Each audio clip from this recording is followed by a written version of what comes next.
Les invito a ir a la página 24. Vamos a continuar mirando los atributos absolutos de Dios y vamos a mirar ahora su incomprensibilidad o el hecho de que nadie puede conocer a Dios sino solamente Él mismo, como dice el párrafo de la confesión. El Señor nuestro Dios es un Dios único, vivo y verdadero, cuya subsistencia está en Él mismo y es del mismo, infinito en su ser y perfección, cuya esencia no puede ser comprendida por nadie sino por Él mismo. La incomprensibilidad de Dios es el resultado de su infinidad. Su supereminente perfección solo puede ser comprendida por Él mismo. Miren lo que dice Renahan en su libro. De la aceidad de Dios proceden la incomprensibilidad e inefabilidad de Dios. Sabemos que el único Dios vivo y verdadero existe, y sabemos que existe de sí mismo, y así hemos encontrado un ser que sobrepasa nuestro entendimiento. No podemos comparar a Dios con nosotros, ni en cantidad ni en cualidad. Al encontrarse con lo infinito, nuestras mentes deben reaccionar como las personas que vieron criaturas celestiales o un vislumbre de la gloria de Dios. Cada uno cayó a tierra como muerto, persuadido que el momento de su destrucción había llegado. Es decir, que debemos ser humildes y tener mucho cuidado de lo que pensamos o decimos de Dios. He aquí que Dios es tan sublime que nosotros no le podemos conocer. Job 36:26. ¿Alcanzarás tú las cosas profundas de Dios? ¿Alcanzarás el propósito del Todopoderoso? Job 11:7. Ciertamente pensabas que yo sería como tú, pero yo te reprenderé. Salmo 50:21. Nuestro cuidado y humildad son necesarios porque Dios es incomprensible e inefable.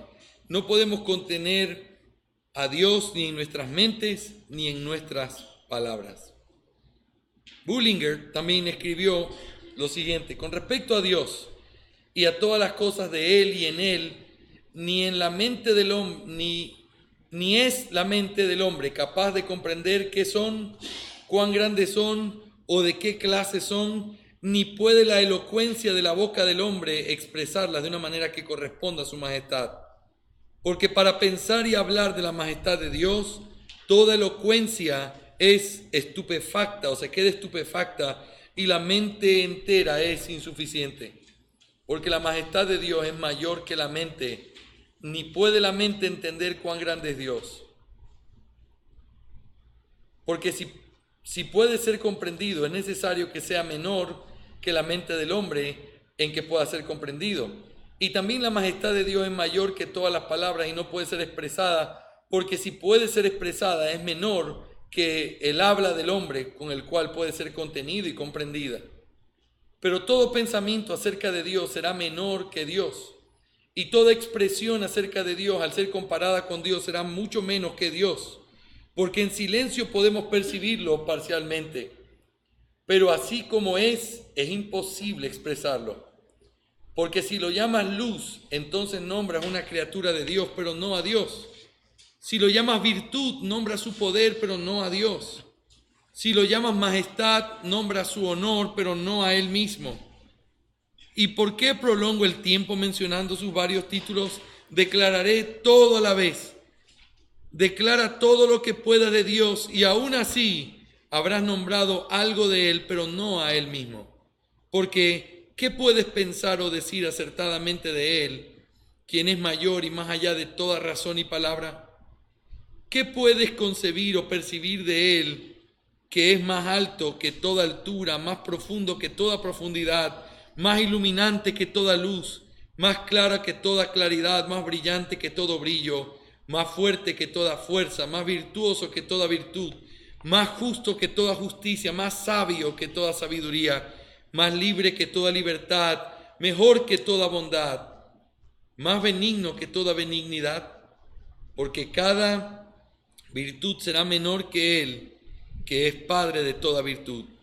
Y así podemos decir verdaderamente que Dios es el tal ser del cual no hay cómo compararlo, porque es más allá de todo lo que podamos decir. La criatura es finita entonces su comprensión y lenguaje son finitos. Dios es infinito y lo infinito no puede contener al infinito.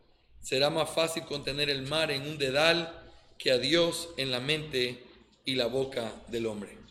Creo que lo que dicen aquí deja muy claro el concepto, ya lo hemos hablado.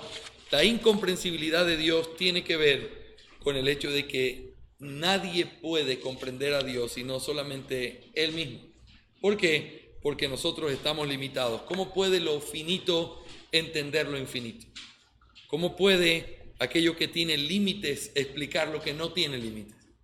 Por eso nosotros creemos que la incomprensibilidad de Dios significa otro de los atributos que demuestra que el Señor es superior a su creación.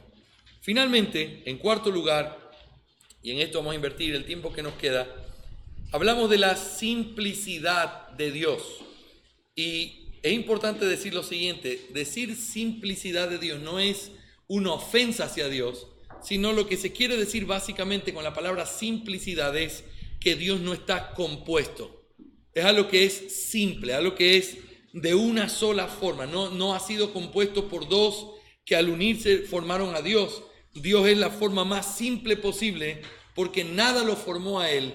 Él es el origen de todo, pero Él no tiene origen. ¿Me hago entender? Ese es el énfasis de la simplicidad. Ahora, veamos lo que dice el párrafo de la confesión.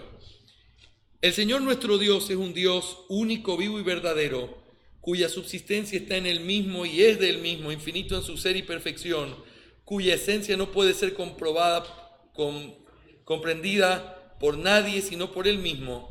Y aquí dice, es espíritu purísimo, invisible, sin cuerpo, miembros o pasiones. James Dossel dice lo siguiente: es la doctrina de la simplicidad divina la que permite a los cristianos confesar de manera plena que Dios es el más absoluto en su existencia y atributos. Si Dios estuviera compuesto de partes en algún sentido, Él dependería de esas partes para su misma existencia y por lo tanto las partes serían ontológicamente prioritarias con respecto a Él. Si este fuera el caso, Él no sería el más absoluto, lo cual es completamente autosuficiente y el primer principio de todas las otras cosas.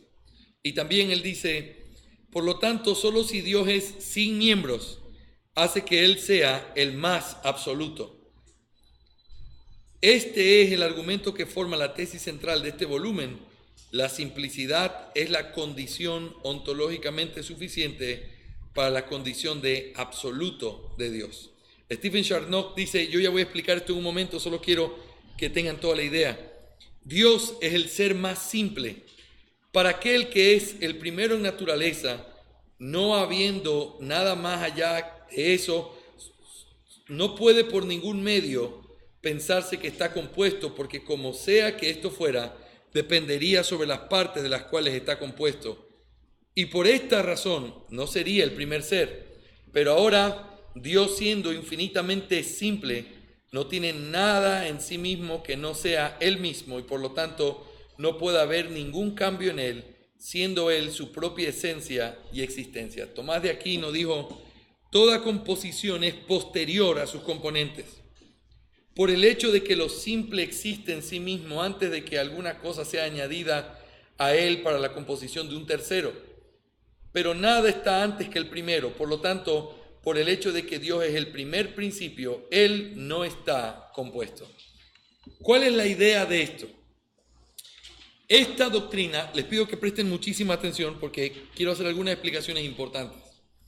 Esta doctrina es una doctrina sumamente importante. Este doctor James Dossel escribió un libro que está en inglés todavía, se llama Dios sin partes o sin miembros. Y la idea de este libro es mostrar cómo la simplicidad de Dios es una doctrina sumamente importante para la comprensión de la diferencia que es Dios en comparación con sus criaturas. Porque al hablar de la simplicidad, hablamos de un Dios que es la causa primaria de todo y que nada lo ha causado a Él, sino que Él es la causa de todo lo que existe. Piensen en esto, si algo está compuesto, vamos a pensar que esto es algo que nosotros vamos a componer, el marcador está compuesto, aunque hay una composición mucho más compleja aquí, pero pensemos de una manera simple. Si yo al unir estos dos, digamos que al unirlos formo algo nuevo, inmediatamente debo decir que tanto esto como esto es primero que esto.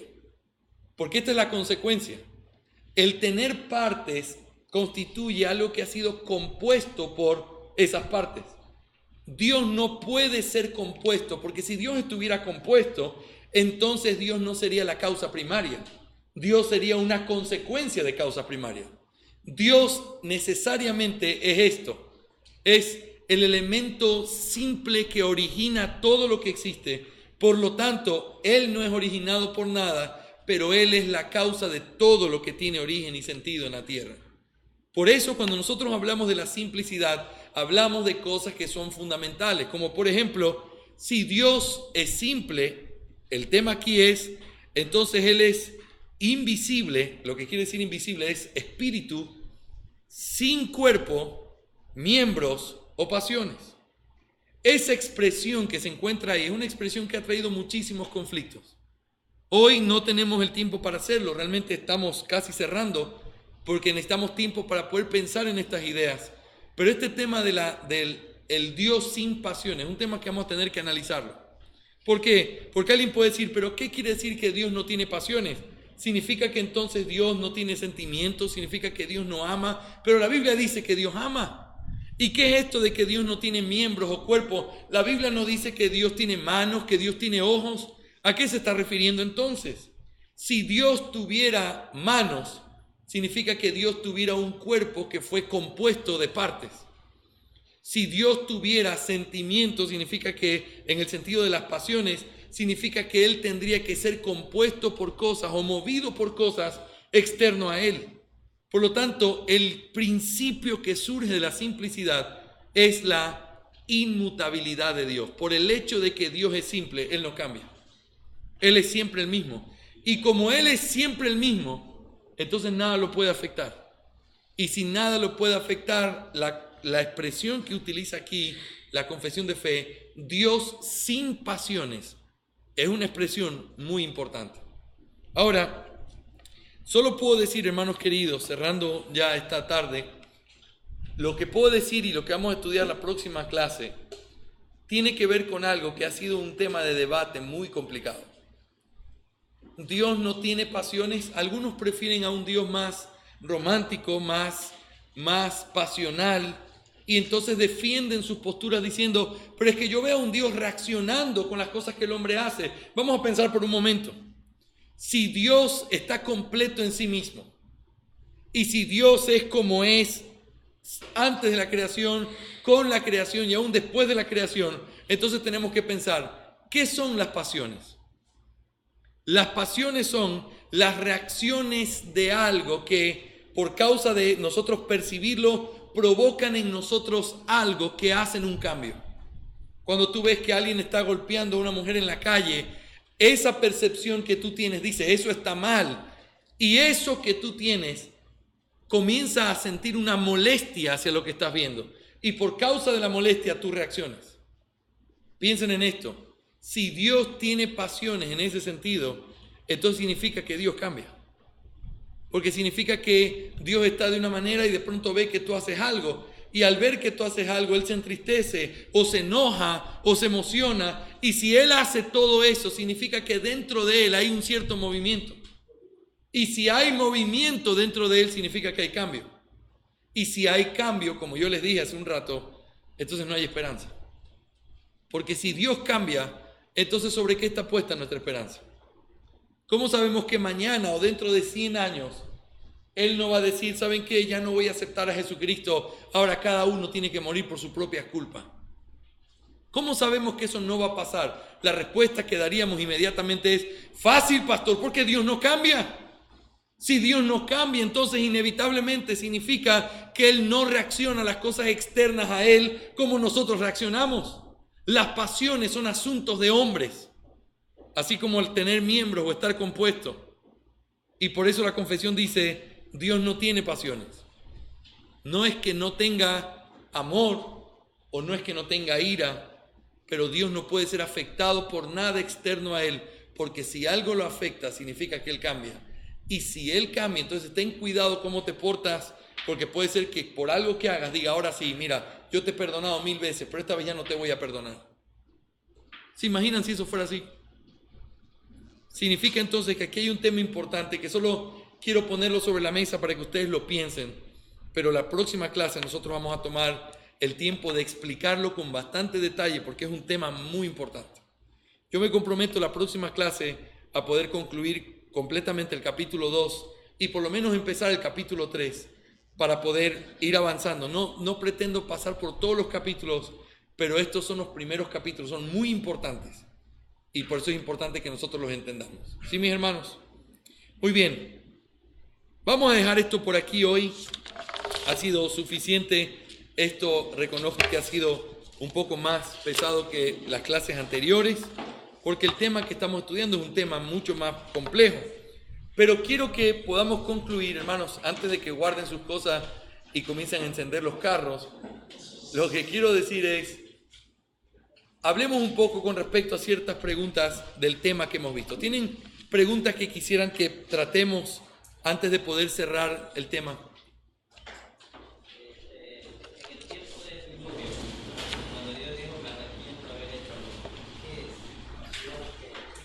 Muy bien.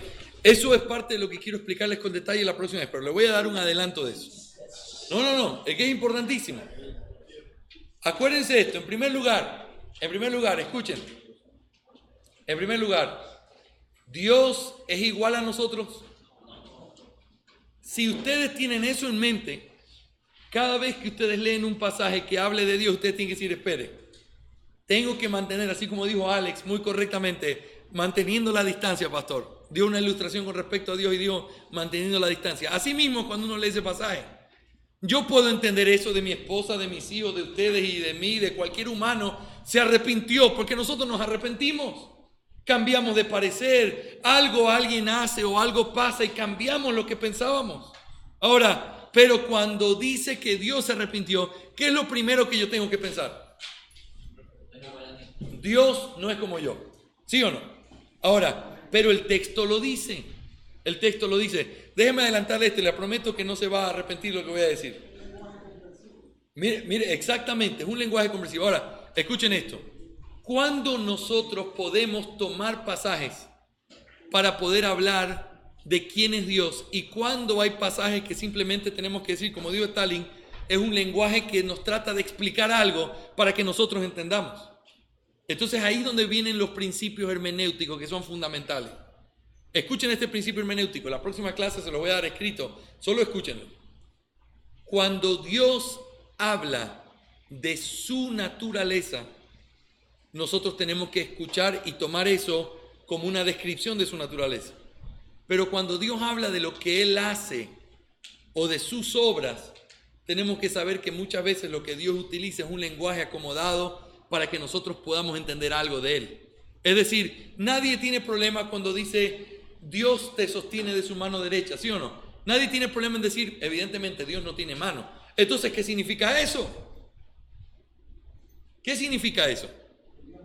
Que Dios nos sostiene, que Dios nos ayuda, que Dios no se va, que Él siempre va a estar a nuestro lado. Él no tiene mano porque Juan 4:24 dice que Él es espíritu, ¿sí o no? Ahora, si Él es espíritu, no tiene mano. Y si dice que Él me sostiene con su mano derecha, ese texto no me está tratando de decir algo de la naturaleza de Dios, sino algo de cómo Dios obra para que yo lo pueda entender. Es como cuando uno dice, por ejemplo, este ejemplo lo daba el otro día, el carro va, mira ese carro cómo va volando. La descripción que yo doy del carro no pretende, ¿verdad? Ninguno de ustedes cuando yo digo eso comienza a mirar para arriba. Nadie dice eso. ¿Por qué? Porque esa expresión no tiene el propósito de describir la naturaleza del carro, sino una obra que ese carro está haciendo. Ese carro va rápido, va tan rápido que parece que fuera volando. Todos ustedes entienden que es un lenguaje figurado el que estoy usando, que trata de decir algo verdadero con respecto a ese carro, pero que no estoy intentando definir la naturaleza de ese carro.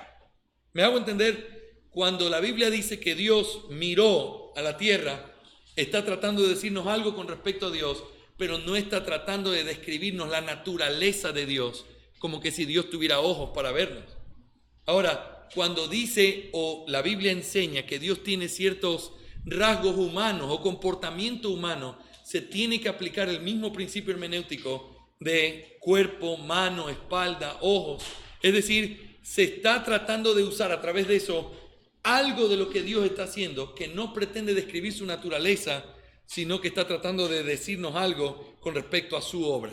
¿Me hago entender? ¿Qué creen ustedes que quiere decir cuando dice, y Dios se arrepintió de haber hecho al hombre? ¿Cuál es el énfasis que tiene ese pasaje? Cuando tú lo lees, ¿qué es lo que Moisés, guiado por el Espíritu Santo, quiere que tú sientas al leer eso? Dios se arrepintió. Tú dices, espérate, Dios no se arrepiente, porque el texto dice, cuando habla de su naturaleza, que Él no es hijo de hombre para que se arrepienta, ¿sí o no? Así que Él no se pudo haber arrepentido. Pero ¿por qué utiliza ese lenguaje humano? ¿Qué quiere decirme? Es evidente que está mostrando la condición del hombre, lo deplorable, lo abominable que es el pecado ante los ojos de Dios. No porque Él se arrepiente, porque Él no lo hace. Él dijo y no se hará. Él estableció y no se cumplirá. No, lo que Él dijo se va a hacer. Nadie lo detiene. Lo que Él estableció se cumple. Él no se arrepiente. Pero ¿y por qué utiliza ese lenguaje para hablar de Él? Porque tenemos que entender algo que se está haciendo énfasis ahí.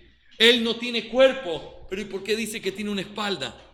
Porque se nos está tratando de decir algo con respecto a Él que no pretende describir su naturaleza. Ese pasaje no te está diciendo, olvídate de Juan 4:24, Dios sí tiene espalda. Nadie interpretaría así, porque es evidente que es algo que te quiere decir. La faz de Dios, la cercanía de Dios, el estar cerca de Dios, pero no tiene que ver con una descripción de su naturaleza. ¿Me hago entender? Esos principios hermenéuticos son fundamentales al estudiar el pasaje bíblico. La prioridad que tienen los pasajes que hablan de Dios es que cuando se habla de su naturaleza, se habla de una manera directa. Él es santo, Él hace esto, y cuando se habla de sus obras o de con alguna figura humana, estos pasajes tienen prioridad sobre estos.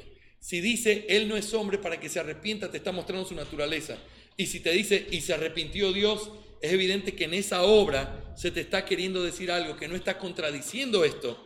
Está utilizando lenguaje acomodado para entender algo con respecto a Dios. ¿Me hago entender?